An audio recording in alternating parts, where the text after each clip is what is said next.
Hey Sandra, are you there? I just wanted to let you know that I'm gonna have to work a bit of overtime today. Oh, really? That's kind of weird, isn't it? You almost never have to work overtime, Jerry. Well, the truth is that this morning my mom called my office.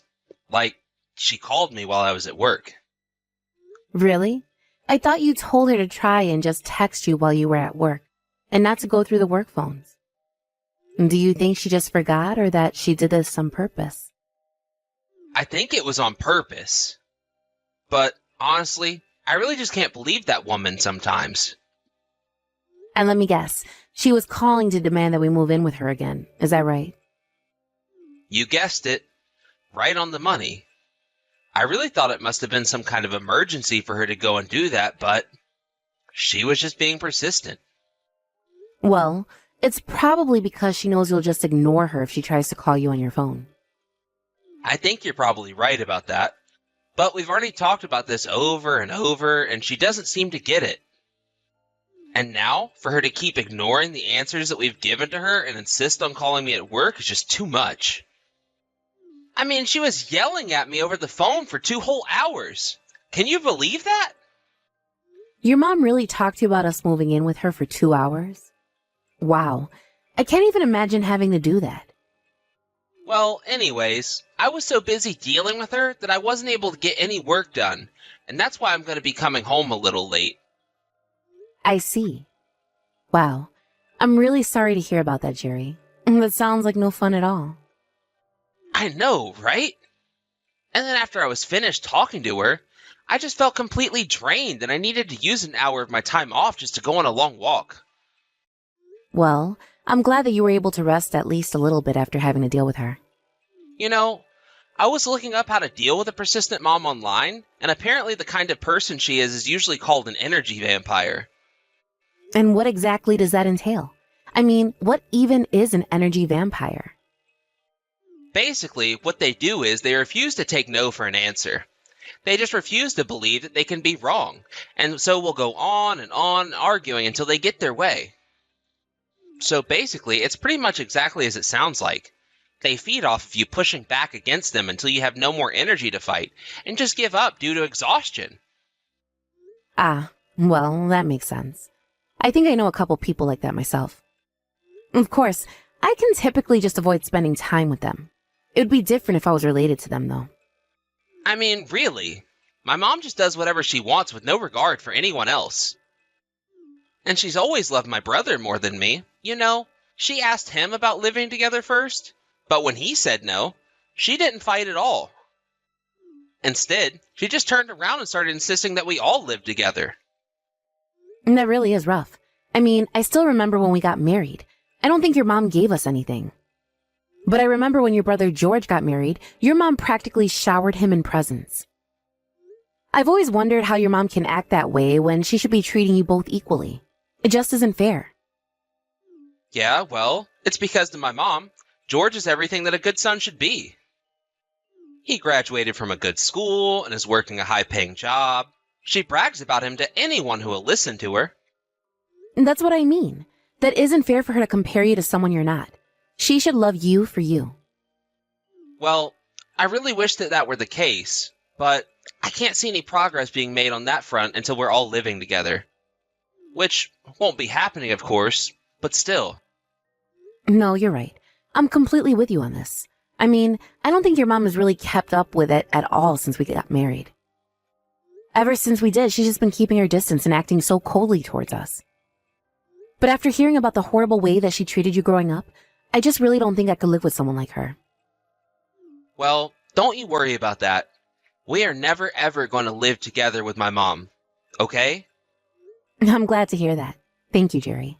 But I am really sorry that she had to pull that stunt on you today while you were at work.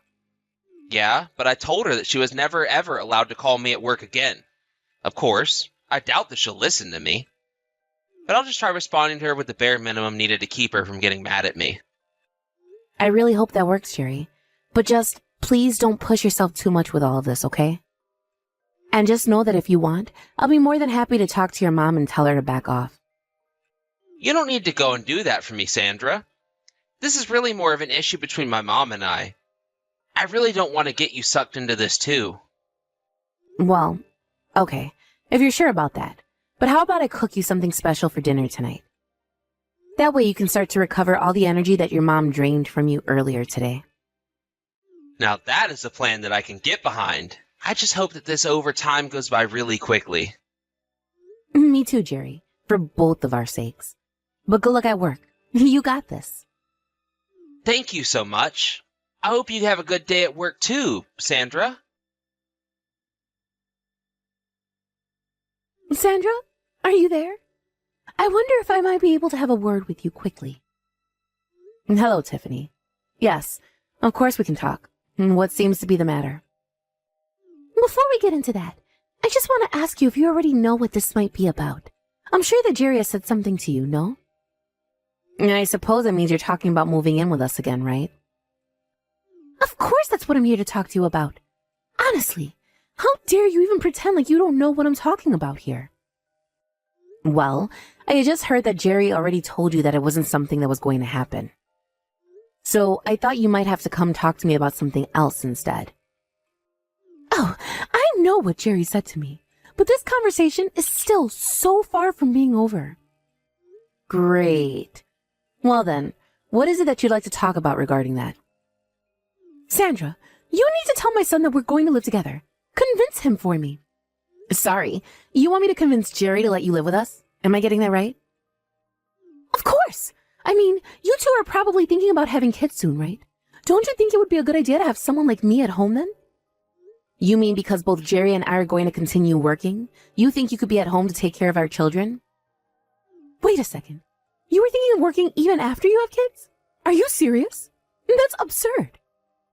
I mean, I'm not going to back to work right away. I'll rest a bit. But yes, I was thinking of keeping my job. Isn't that what you were getting at anyways with your suggestion? Don't you feel bad for how your child is going to end up if you do that? I mean, you'd be leaving your child in someone else's hands just for money? You're basically saying that you don't even want to be a mother. Look, Tiffany, I'm pretty confused by all of this, but I don't know what my plans for the future are exactly. But for now, I want to continue working so that I can help support my family. Do you even make that much money? I mean, what would even be the point of that? What about this then? What if you two just move in with me? Think about it. You wouldn't have to pay any kind of rent at all, and I could ask a friend to help you find some kind of part-time work. Then you would be able to work and take care of your kid at the same time. And when you were at work, I'd be able to look after them too. Actually, this is way better than me moving in with you. This is a great idea. Tiffany, please, we've talked about this, and both Jerry and I have told you that we want to keep working. The fact is that living together just isn't going to work. Besides, if we did go and move in with you, then that would mean that Jerry's commute would be something like 4 hours in total. You surely can't think that that's realistic to expect him to drive that much, right? Well, he would just quit his job when he comes here, of course. After all, didn't you know that I have some farmland out here? And besides, I need a son to take over the land so they can inherit it from me when I die. Wait a second. I thought that when your husband died, he said that he'd like his land to be worked by any of his relatives, but that it didn't really matter who. Well, sure. But if my son comes to live with me, then obviously that's a different story, right? Well, I thought that you were where you wanted to live with your eldest son, George, anyways, right? So why don't you go and talk to George and see if he wants to take over the family farm instead? Oh, I couldn't do something like that. After all, George has a good job at a really good company. What would be the point of making him toil like a farmer? It's Jerry who has never really been able to accomplish anything in his life at all. So I don't really see the point in him quitting to work the land. I really don't think that you're being too fair to your children at all.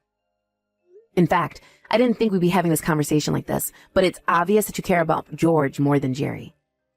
Why do you treat Jerry and I like we're worse than your other son and his wife? Well, it's because George is amazing and Jerry is just, well, he's just normal. Besides, I raised those children from when they were born, so if I want them to do something for me now, they don't have a right to say no. And as for you, your job is to listen to your mother-in-law and agree with whatever she says. Okay, Tiffany, I'm busy working right now, so I'm going to go, okay? You know something, Sandra? This is why I don't like you. You're nothing but a spoiled city girl. Here I am offering a free house and a job on the farm. But I suppose that you're just too good for that, aren't you? Girls like you really make me mad. Well, if that's the case, then it sounds to me like it's a good thing that you and I aren't going to live together. And to think that Jerry used to be such an obedient boy. It's all your fault. He's changed ever since getting together with you. Well, I think that's good. I'm glad that Jerry has learned how to stand up to you. You don't know anything. You're just a spoiled brat who's not worthy to be my daughter-in-law. I mean, you two have been married for 3 years now, and you haven't even had a baby. You should just break up with my son. Well, that is just not going to happen. Jerry and I aren't going to break up, and you need to stop trying to get us to live together. How dare you try and order me, your mother-in-law, around? You really know how to push my buttons, do you know that? I never ever want to see you again. Do you understand me? Hey, Sandra. I just wanted to let you know that I was going to go to my mom's house after I finished work for the day. Wait, what? You're going to go to your mom's house after work today? That's right. I'm going to go to my mom's house after work today to talk to her about living together. Are you just going to go there all by yourself? Are you really sure that's a good idea? I just feel so bad for you getting involved in all this stupid family drama of mine. I'm really sorry for what my mom was saying to you the last time the two of you talked to each other. Oh, that really is okay. I also told her some things that I had had on my mind for quite some time. But I suppose that I might have taken it just a little too far in some areas. I'm really sorry that I was mean to your mom.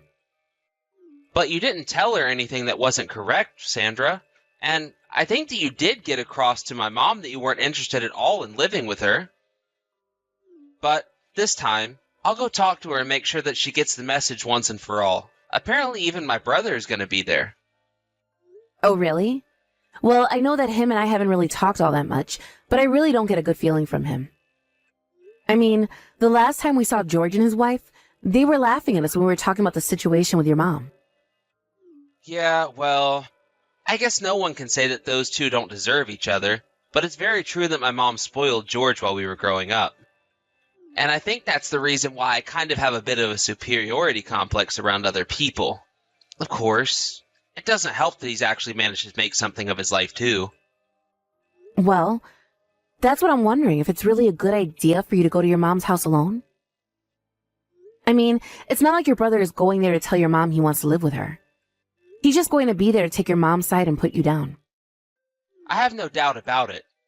But if things go bad, then I'm going to tell them both that I never want to see them again. Are you really sure about this, Jerry? That's a big step, don't you think? I thought that you wouldn't understand this, but it's been something that I've been thinking of doing for a long time now. I see. Well, okay then. If that's the case, I want you to know that I'll always have your back in this. Thank you so much, Sandra. As long as we can be together, that's all I want. That's all I want as well, Jerry. No matter what happens, that's it. And good luck talking to your mom and brother today, okay? Sandra, I'm so sorry for not getting back to you sooner. You must have been so freaked out when I just said I was going to my mom's and then never said anything else. What? What are you talking about? I mean about how I went to my mom's house to talk about her living together and stuff like that, right? Right. What about it? Well, anyways, I was finally able to see the error in my ways and how wrong I've been this whole time. What in the world are you going on about now, Jerry? I suppose I can't really blame you for being surprised about this, but I've really come to realize that family is the most important thing to me, and I can't turn my back on it. So that's why I'm not going to be going home, and I'll be wanting a divorce. I'll send the paperwork to you in the mail. Just sign it and send it to the courthouse for me, okay? No, seriously. Who even are you right now? My husband is sitting right here next to me. Sandra, what do you mean? It's me, Jerry. I'm the one messaging you right now. Wait a second. This is just Tiffany, isn't it? I really can't believe that you would do something like this. No, it's not. You have to believe me. It really is me. It really isn't, though. I am literally here with Jerry, who came back home a couple of days ago. He told me about how you took his phone from him and tried to lock him in your house to trap him. So there's only one person who would have access to Jerry's phone right now. It's you. Can you please just quit this dumb act already? We really don't mind going to the police and reporting what you've done. Wait a second. The police? You can't be serious about that, right? That's taking things way too far. Ha! I knew it. I knew it was you, Tiffany. No, you're wrong. Well, okay, you're not wrong. But I'm only trying to represent Jerry's best interest here. Oh, really? Then why don't you try telling me what Jerry came back home to me then? You don't understand. He already agreed that we would live together. You don't get to have a say in this at all. He is my son, and what I say goes. Maybe you might be able to speak up if you'd give me a kid already, but you haven't. Is that really what you dislike me so much? Because we haven't had any kids? It's the least you could do. I mean, Jerry's brother is amazing and talented and has a great job. Compared to him, Jerry has nothing going on for himself. He's completely average. And just what is so wrong with being average? But more than that, what has George and his wife ever actually done for you? Of course he has given you plenty to brag about to others, but aside from that, what has he really done? I mean, when your late husband was in the hospital, it was Jerry and I who pulled our money together to help you pay for his bills. Not only that, but even before that, when you two had that big anniversary, we were the ones who paid for the trip. You don't get it. George is the better son, and the proof of that is in the fact that he's too busy to work to do any of that.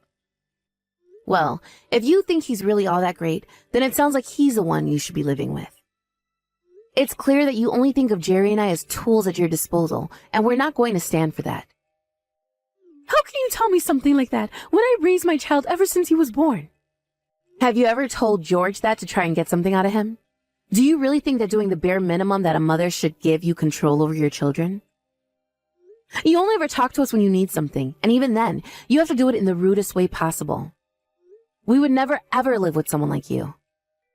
I mean, you harassed your own son at work by keeping him on the phone for hours. If you don't leave my husband and I alone, we will call the police and I will sue you. So if that's what you want, then keep this up. You mean that you would really call the police and sue a member of your own family? I don't think that Jerry would stand for that one bit. Okay then, why don't you test that theory of yours then, huh? Because we've told you what's going to happen if you do.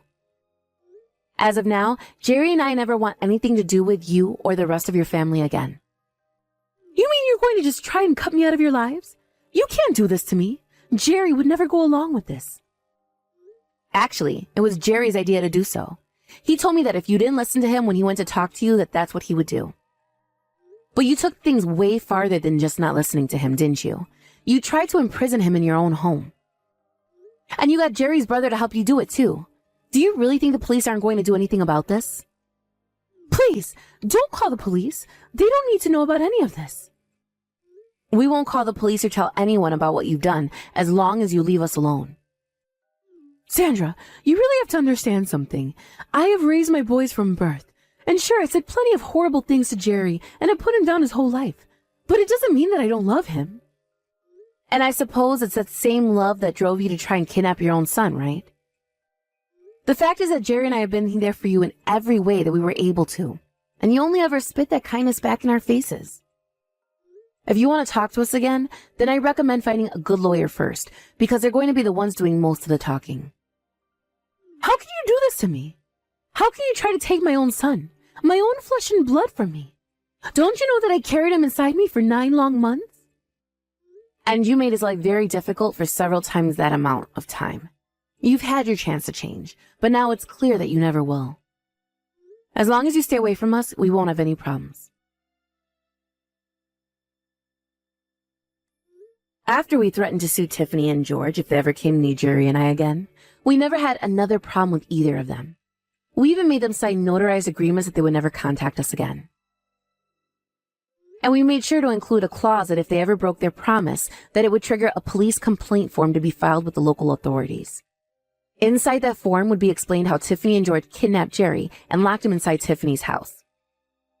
Unfortunately for Tiffany, George was able to escape when her neighbors heard her shouting for help from his room. We talked to some of them, and they agreed to serve as witnesses if we took Tiffany to court. It turns out that Tiffany already had a terrible reputation in the neighborhood for how mean she was. But with this little event, rumors about what she had done again began flying around her neighborhood without us having to do anything. Now I hear that hardly anyone even speaks to Tiffany anymore. Both Jerry and I were rather happy to hear about that turn of events, since we were worried that the truth about Tiffany might never come out. Of course, both of us wanted to report her to the police right away, but we figured that we could get more out of her this way than with the mere fine she might be made to pay by a court. And since Tiffany lost access to us, she began to pester her other son more and more for them to move in with her. One day, George even tried calling our phone to try and complain how it was all our fault that this was happening. But Jerry only needed to remind him of their contract for George to hang up immediately out of fear of being sued. Jerry and I had a really long laugh about that night that had happened. However, we realized that it was only a matter of time before the statute of limitations would render that contract useless. So Jerry and I agreed to pack up our bags and move to another state without telling any of his family. We talked to our companies and managed to find a location that had branches for both our offices, and were able to move there. Now we're happily living in a new home and enjoying out normal, ordinary lives with no crazy family members pestering us all the time. As for Tiffany and George, Jerry and I haven't heard from them since our move, and that is the way that we would like to keep things forever.